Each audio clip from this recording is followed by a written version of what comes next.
지구 대기권이란 지구의 주위를 둘러싸고 있는 대기를 뜻하며, 이 기권을 구성하고 있는 기체는 대부분 같은 깊이의 기층으로 구성되어 있고, 이 기체를 총칭하여 대기라고 부릅니다. 기권은 여러 개의 층으로 나누어 볼 수 있는데, 이때 층을 나누는 기준은 구성 분자의 밀도 그리고 고도에 따라 생기는 중력의 차이입니다. 이렇게 나누어진 각각의 층은 고도에 따라 기온차가 매우 극심하며 또 지니고 있는 전자량에 따라서 전하가 있는 전리층과 거의 없는 중성층으로도 나눌 수 있습니다. 여기서 전하란 전기현상을 일으키는 전자기장 내의 주체적인 원인인데, 공간에 있는 가상의 점이 갖는 전하를 점전이라고 하고 전하의 양을 전하량이라고 합니다. 그런 게 있는가 보다 하고 넘어가겠습니다. 우리는 대륙권 속에서 살아가고 있고, 이때 대륙권은 기권의 아래쪽 면에 속합니다. 그런 만큼 대륙권의 공기는 지표면에 직접 접하고 있으며 지표면으로부터 가장 큰 영향을 받곤 합니다. 그중 첫 번째는 수증기가 지표면으로부터 대기 중에 증발하는 것입니다. 이는 비, 눈, 구름과 같이 복잡한 기상현상을 발생시키는 주요 원인이라고 할 수 있습니다. 두 번째는 태양으로부터 받은 지표면상의 열 에너지를 대기 중에 방출하는 것입니다. 이것은 우리의 계절을 변화시키고 계절풍을 만들어내는 원인이 됩니다. 하지만 우리가 생활하는 대륙권보다 훨씬 높은 고도 약 70km 이상의 상공에 도달하면 공기 중에 산소가 분해되고 원자 상태의 산소가 되기 때문에 우리가 흔히 알고 있는 공기와는 차원이 달라지게 됩니다. 그리고 더 높이 올라가 1000km 또는 그 이상이 되는 곳에 도달하면 대기가 거의 존재하지 않는 상태가 됩니다. 그렇다면 과연 지구 대기권이 각 층에 따라 어떤 특성을 지니고 있는지 더 자세히 알아보도록 하겠습니다. 먼저 지구 대기권의 층은 그 특성에 따라 5개로 나눠지는데, 지표면에서부터 가까운 순서로 대륙권, 성층권, 중간권, 열권, 그리고 위기권입니다. 이 층들은 물질의 조성과 함께 각 층의 온도나 그 밖의 물리적인 성질이 고도에 따라서 차이가 나는 모습을 보입니다.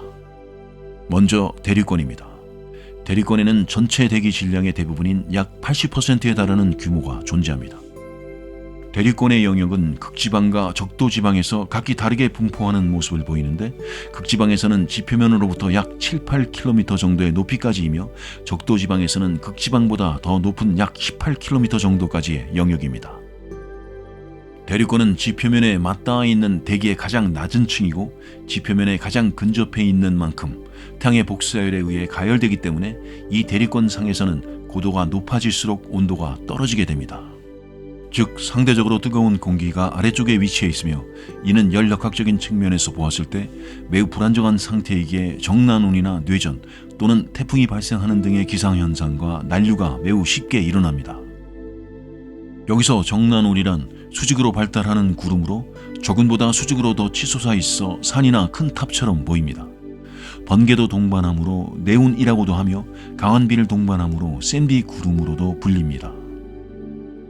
또한 적운이란 수직으로 발달하는 구름으로 센 구름 또는 뭉게구름이라고도 합니다. 구름의 입자가 대부분 물방울로 이루어져 있고 눈송이가 포함되기도 합니다. 구름의 높이는 지표면으로부터 약 500m에서 2km에 달하며 구름 꼭대기까지는 종종 10km에 이르는 경우도 있습니다. 햇빛에 비친 부분은 하얗게 빛나며 구름 밑면은 어둡고 평평합니다. 권계면은 대륙권의 바로 윗면인데, 고위도 지방에서는 약 10km, 적도 지방에서는 약 17km에 이르는 높이입니다. 그리고 중위도 지방에서는 이 권계면 부근에 제트규류라는 이름을 가진 강력한 서풍이 부는 양상을 보입니다. 다음은 성층권입니다. 성층권은 앞서 설명한 권계면의 바로 위쪽에 위치하고 있으며 영역은 지표면으로부터 약 50km 부근까지입니다.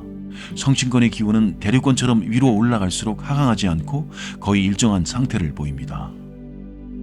그리고 약 20km에서 25km 높이인 성층권의 중층에는 오존층이 존재하고 있는데, 오존층은 자칫하다 생명체에게 해를 끼칠 수 있는 단파 자외선을 약 97%에서 99% 수준으로 흡수합니다. 지구 대기의 오존 중 대부분인 90% 이상이 바로 여기에 모여 있으며, 이 오존은 태양이 방출하는 자외선을 흡수함으로써 가열되기 때문에 고도가 높아짐에 따라 온도가 높아지게 됩니다. 그리고 결과적으로는 성층권을 가열시키는 요인으로서 작용합니다. 성층권은 주로 비행기 고도로 쓰이는데 그 이유는 높은 온도의 공기가 위에 있으므로 연력학적으로 안정된 상태에서 난류가 생기지 않기 때문입니다. 다음은 중간권입니다.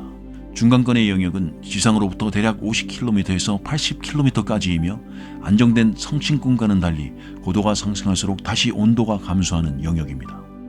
따라서 중간권에서는 대류 현상이 발생하게 되고 이에 구름이 미미한 수준으로 만들어지기도 하지만 대립권과는 달리 기상 현상은 발생하지 않습니다. 다음은 열권입니다. 열권은 중간권의 위쪽에 위치한 층으로 그 영역은 지상으로부터 약 80에서 90km 높이에서 시작하여 500에서 1000km 높이까지로 설명됩니다. 또 올라갈수록 기온이 상승하는데 고도 300km 지점에서는 대략 800에서 900도씨에 달할 정도입니다. 그 이유는 바로 열권의 밀도가 매우 낮기 때문인데 그렇게 작은 규모의 열만을 가지고도 온도가 쉽게 또 많이 상승하게 됩니다. 태양 가까이에 위치하기 때문이라는 이유도 있지만 이는 그리 큰 영향을 끼치지는 않습니다. 열권은 강력한 태양풍에 직접 충돌하여 원자가 전리화되기도 하는데 따라서 전리층이라는 이름으로 불리기도 합니다. 여기서 전리층이란 태양의 복사열에 의해 대기가 이온화된 영역을 말하며 오로라 현상이 일어나는 층입니다. 전리층은 중간권과 열권 그리고 외권의 일부를 포함하고 있으며 낮 시간 동안에는 그 규모가 약 50에서 1000km까지 확장됩니다. 하지만 밤 시간 동안에는 중간권 상에서의 이온화가 멈추기 때문에 우리가 흔히 알고 있는 아름다운 오로라는 오직 열권과 외권의 낮은 부분에서만 발생하게 됩니다. 또한 반짝이는 유성이 관측되기도 합니다. 그리고 전리층은 자기권에 있어서 안쪽 가장자리를 형성하는 특성을 보이는데 이는 라디오파를 지구로 전달하는 데 있어서 커다란 영향을 미치기 때문에 매우 중요하게 여겨지는 부분입니다. 이렇듯 큰 파급력을 가진 강한 전리층이 전파를 반사하는 현상을 이용하여 원거리로 무선 통신을 할 수 있다는 장점도 있습니다. 다음은 외기권입니다. 외기권은 지구의 최외곽층으로 대기가 우주 공간과 직접 맞닿게 되는 영역입니다. 외기권은 약 500에서 1000km 상공으로부터 시작하여 대략 10,000km 정도까지로 분석되고 있습니다. 하지만 물론 끝나는 지점의 높이를 정해두는 것에 크게 특별한 의미는 없다고 봐도 됩니다. 또 지구의 대기권으로부터 우주 행성의 공간으로 건너올 때 그 경계면 부근의 온도는 매우 뜨거운데 무려 1000도씨를 넘는 수준입니다. 이런 외기권에서는 전리층을 넘어가도 기체가 매우 희박한 수준이긴 하지만 기체는 존재하며 아예 없어지지는 않습니다. 이 층의 대부분을 구성하는 가스는 수소와 헬륨이며 이 두 물질은 우주에 접해 있는 만큼 우주 공간으로 방출되기도 합니다. 최근에는 인공위성의 관측에 의하여 반 알렌다라는 곳이 새롭게 발견되었는데 반 알렌다는 아주 강한 방사능대로 상공 약 2000에서 4000km와 약 13,000km 내지 20,000km 되는 곳에 주로 분포되어 있습니다. 그 명칭은 최초로 발견한 사람의 이름을 딴 것입니다. 우리 지구의 대기권을 구성하는 물질은 대표적으로 두 가지가 있는데 첫 번째는 질소이며 부피 비율은 약 78%에 달합니다. 두 번째는 산소인데 약 21%의 부피를 차지합니다. 그 외에 기타 구성 물질로는 아르곤, 이산화탄소, 네온, 헬륨, 그리고 메탄 등이 존재합니다. 다음은 대기의 순환에 대해 알아보겠습니다. 대기에서 빠질 수 없는 것이 바로 순환작용인데 순환이란 대류권에서 일어나는 대규모 공기의 움직임을 뜻합니다. 이때 순환작용은 지구 전역의 열을 균등하게 배분하기 위해 일어나며 적도와 극지방 사이의 태양 복사 차이와 지구의 자전주기에 의해 결정되기 때문에 대기의 기본적인 순환 구조는 거의 일정하다고 볼 수 있습니다. 그렇다면 바람은 과연 어떻게 생기는 걸까요? 우선 첫 번째로 위도가 다를 경우입니다. 태양의 고도는 위도에 따라 달라지는데 저위도 지역일수록 크고 고위도 지역일수록 작습니다. 따라서 태양으로부터 받는 열 에너지의 양은 고도가 큰 저위도 지방이 고도가 낮은 고위도 지방보다 훨씬 많습니다. 두 번째는 위도가 같을 경우입니다. 같은 위도이더라도 열이 상호 교환될 때 그 균형이 달라질 수 있는데 바로 지표면 상에서는 성질이 정반대인 해양이나 사막 등이 존재하기 때문입니다. 이렇듯 장소에 따라서 대기가 받는 열 에너지의 양이 차이가 날 경우 그에 따라 공기의 밀도 또한 차이가 생기게 됩니다. 밀도가 작은 공기는 상승하고 밀도가 큰 공기는 하강하면서 대기의 운동, 즉 대기의 순환이 자연스럽게 발생하게 되는 것입니다. 또한 대기에는 편향력이라는 힘이 작용하는데 이는 대기가 지구와 함께 자전하고 있기 때문입니다. 편향력이란 지구자전의 영향으로 운동 방향에 대하여 북반구에서는 오른쪽 방향, 남반구에서는 왼쪽 방향에 수직으로 작용하는 힘을 말하며 그 크기는 운동체의 속력에 비례한다는 특징이 있습니다. 예를 들면 적도 부근에서 상승한 공기는 원래대로라면 북극 지역을 바로 향하겠지만 편향력이 작용하기 때문에 북극 지방에 도달하기 전 서풍이 되어버립니다. 이런 대기의 운동에는 편서풍 때와 같은 거대한 규모의 운동부터 시작하여 산곡풍이나 해륙풍, 해오리바람, 그리고 난리와 같은 작은 규모의 운동까지 그 종류는 매우 다양합니다. 다음은 대기의 물리학적 특징입니다. 대기의 물리학적 특징 중 첫 번째는 압력과 두께입니다. 지구 대기의 압력을 뜻하는 말인 기압이란 압력이 측정된 특정 지점 위의 전체 무게를 말합니다. 그렇기에 기압은 날씨와 지역에 따라 그 수치가 매우 다양한데 먼저 해수면대의 평균 대기압은 1입니다.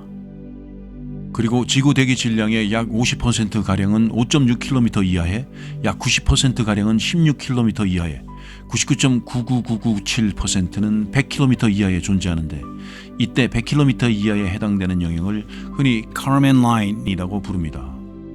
Kármán 라인은 국제 협약에 따라 우주 비행사들이 여행을 시작하는 우주의 출발점으로 지정된 바 있습니다. 두 번째 특징은 온도와 음속입니다. 먼저 지구 대기권의 각 층은 대부분 온도에 의해 나눠집니다. 온도는 고도가 낮아지면서 함께 감소하지만 20km 이상의 성층권에서는 고도가 높아짐에 따라 온도도 함께 증가하는데 이는 오존층을 구성하는 산소와 오존 가스들이 태양으로부터 오는 자외선의 상당량을 흡수하기 때문입니다. 또한 90km 이상의 열권이라 불리는 영역에서도 고도가 높아질수록 온도가 증가하는 구역이 존재합니다. 이상 기체에서의 음속은 가스의 압력과 밀도를 제외하고 오직 온도에만 의존하기 때문에 고도에 따른 대기 내부에서의 음속은 온도와 꽤나 복잡한 상관관계를 가지고 있습니다. 이때 고도에 따른 밀도와 압력의 변화는 생각하지 않습니다. 세 번째 특징은 밀도와 질량입니다. 공기의 밀도는 해수면에서 약 세제곱미터당 1.2km로 측정되며 이때 밀도는 직접적으로 측정하지 않고 온도, 압력, 그리고 습도를 측정한 값을 기체의 상태 방정식에 대입하여 계산한 결과입니다. 대기의 밀도는 고도가 상승함과 동시에 감소하곤 합니다. 다음은 광학적 특성입니다. 태양 복사, 즉 우리가 흔히 아는 햇빛은 태양으로부터 시작해 지구로 도달하는 에너지입니다. 지구도 나름의 복사 방출을 발생시키긴 하지만 이는 우리 눈에 보이지 않을 만큼 긴 파장을 지닙니다. 이때 들어오거나 방출되는 복사는 대부분 지구 대기에 흡수되거나 또는 반사되는 모습을 보입니다.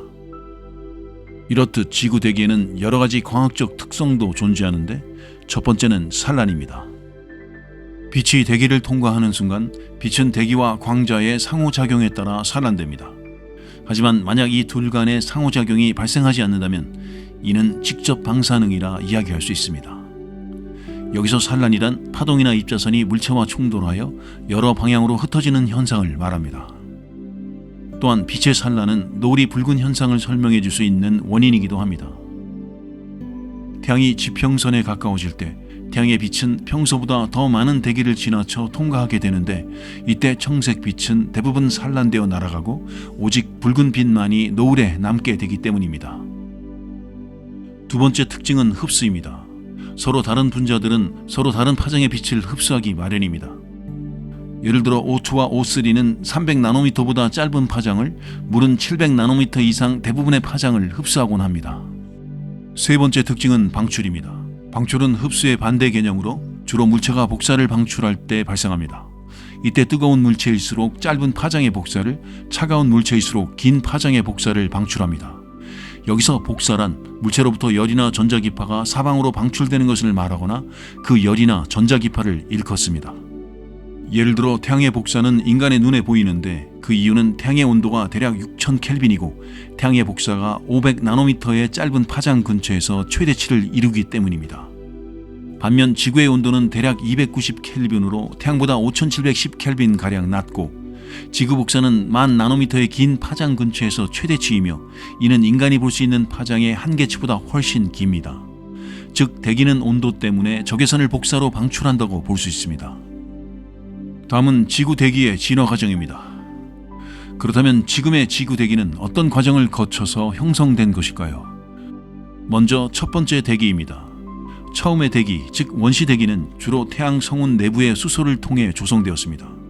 아마도 원시 대기에는 이런 수소와 더불어 목성이나 토성처럼 커다란 규모를 지닌 갓생성에서 발견되는 수증기나 메탄 또는 암모니아와 같은 단조로운 형태의 수소 화물이 존재했을 것으로 추정됩니다. 하지만 이런 종류의 가스 물질들은 태양 성운이 소멸하고 난 뒤 태양풍이 불면서 부분적으로 날아가 버리고 말았습니다. 그 다음 단계인 두 번째 대기는 소행성에 의한 거대 충돌과 화산 폭발 등의 현상을 통해 다량의 질소와 이산화탄소 그리고 비활성 기체 등을 공급받았습니다.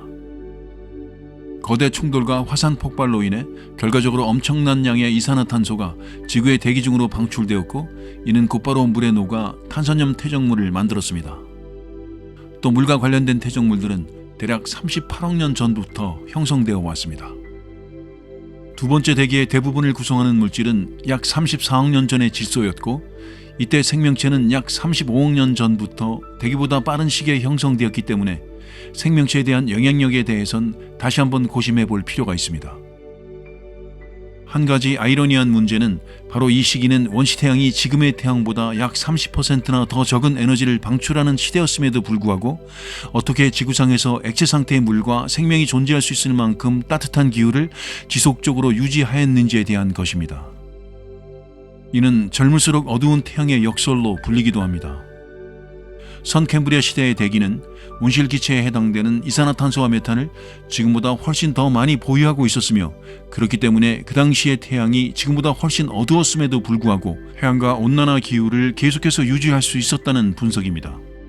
그 다음 단계인 세 번째 대기는 판구조론에 의해 구성 성분이 끊임없이 계속해서 다시 배열되고 이산화탄소가 지각의 탄산염 광맥에서 시작하여 이동하며 오랫동안 대기가 진화하는 데 영향을 끼쳤습니다. 그리고 활성산소가 출현하면서 안정된 상태를 유지하고 있던 철 광맥은 종말을 맞이하는 모습을 보였습니다. 대기 중의 산소의 양은 약 6억 년 전부터 연이은 변동을 겪기 시작했고, 약 2억 8천 년 전에는 오늘날의 수치인 21%보다 훨씬 높은 약 30% 수준으로 최고치에 이르렀습니다. 또한 다음 두 가지의 주요 과정들이 대기 변화의 가장 커다란 부분을 차지했는데, 먼저 첫 번째는 식물들이 이산화탄소를 흡수하고 산소를 방출하는 것입니다. 두 번째는 화산 폭발과 황철석의 붕괴 이후 산화된 황이 대기로 유입되면서 막대한 양의 산소가 환원되는 것입니다. 사실 대기 중의 산소가 막대하게 변화한 것에 대한 정확한 원인은 아직까지 밝혀지지 않고 있습니다.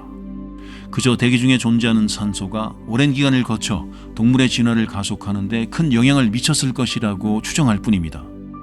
물론 오늘날의 대기는 동물의 진화 과정을 촉진시키고도 남을 만한 약 21% 정도의 산소를 포함하고 있습니다. 그러나 최근에는 지구 온난화를 가속하는 가장 큰 원인인 온실가스가 지구 대기에 빠른 속도로 축적되고 있다는 것 또한 전 지구적인 문제 중 하나로 존재합니다.